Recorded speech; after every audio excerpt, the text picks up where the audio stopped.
Welcome to our channel. Today we how to disable consumer groups in Apache Kafka, beginner guide step by step clearly. To disable consumer groups in Apache Kafka, start by understanding what consumer groups are and their role in Kafka.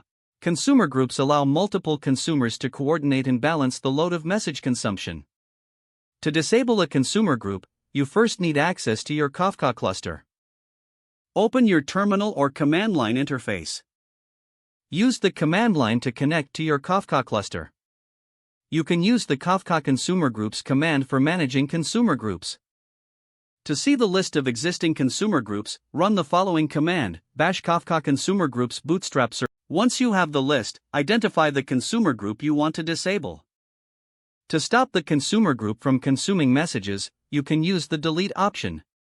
Run the following command to delete the consumer group: bash Kafka Consumer Groups bootstrap server your broker address delete group your consumer group replace your consumer. This will effectively stop the consumer group and free the partitions that it was consuming.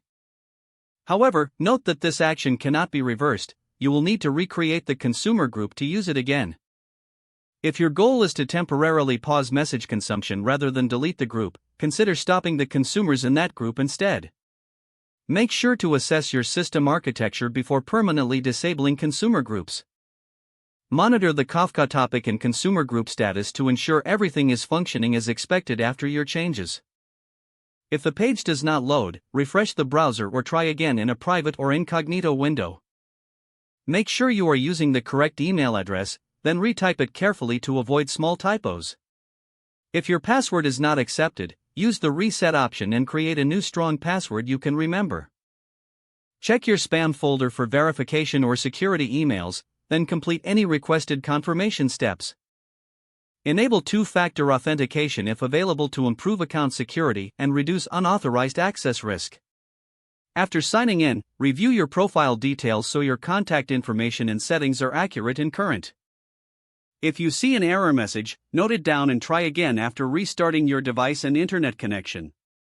Log out when you finish, especially on shared devices, to keep your account and payment information secure.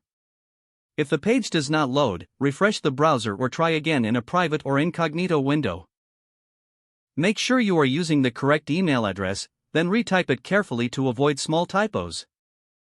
If your password is not accepted, use the reset option and create a new strong password you can remember. Check your spam folder for verification or security emails, then complete any requested confirmation steps. Enable two-factor authentication if available to improve account security and reduce unauthorized access risk. Don't forget to like this video and subscribe to our channel for more step-by-step tech guides.